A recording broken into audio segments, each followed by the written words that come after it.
Ladies and gentlemen, the 2025 NFL honors have just concluded, and the football world is in an uproar.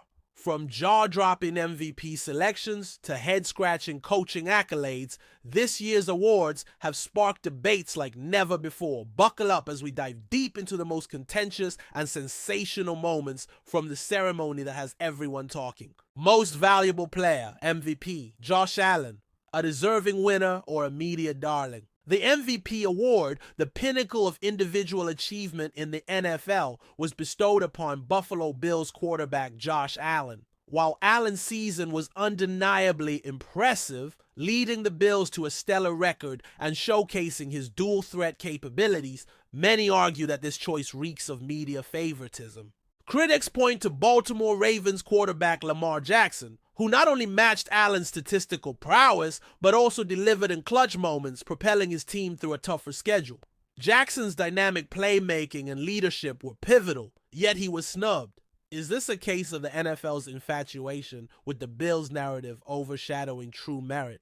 Offensive Player of the Year, Saquon Barkley, a redemption story or overhyped comeback? New York Giants running back Saquon Barkley clinched the Offensive Player of the Year award after a season that saw him return from injury to post impressive numbers. While his comeback is commendable, skeptics question whether his performance truly outshined other candidates. Players like Detroit Lions wide receiver Amon-Ra St. Brown delivered consistently explosive performances, breaking franchise records and elevating their team's offenses. Yet, they were overlooked. Is Barkley's big market team affiliation influencing the voters' decisions? Defensive Player of the Year, Micah Parsons, the anointed one. Dallas Cowboys linebacker Micah Parsons was awarded Defensive Player of the Year, solidifying his status as one of the league's premier defenders. However, this decision has its detractors. San Francisco 49ers defensive end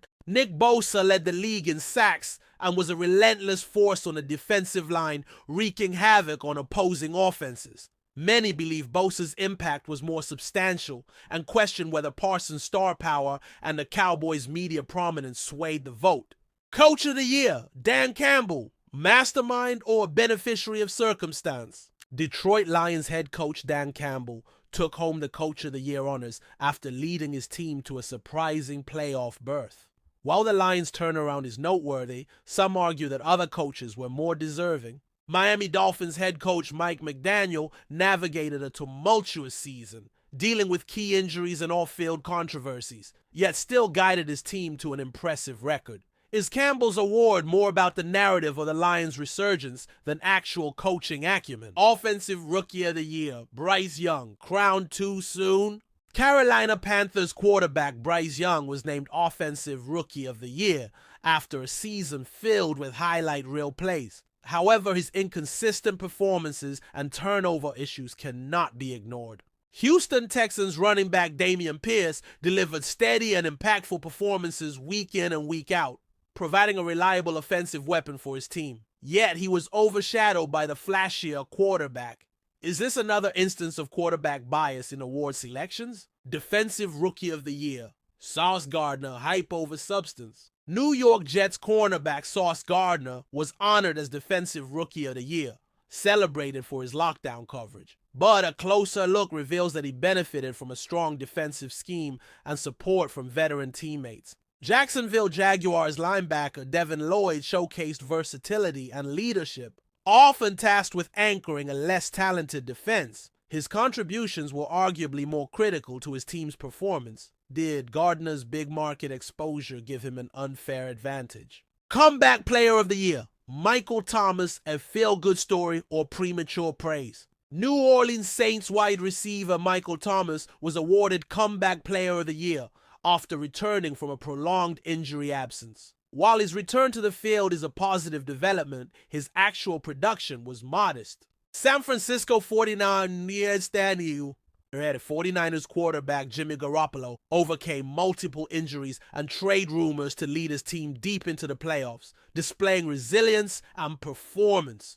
Was Thomas's award more about sentimentality than on-field impact? Conclusion: The 2025 NFL honors, celebrating excellence or perpetuating bias? The 2025 NFL honors have ignited fierce debates about the criteria and impartiality of award selections. While celebrating individual achievements is essential, it's crucial to question whether these honors truly reflect performance or if they're influenced by market size, media narratives, and inherent biases. As fans and analysts dissect these decisions, the NFL must strive for transparency and fairness in recognizing the league's top performers.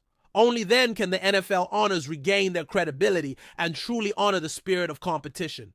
Now, what are your thoughts on this year's NFL honors? Do you agree with the selections, or do you think deserving players and coaches were snubbed? Join the conversation and let your voice be heard.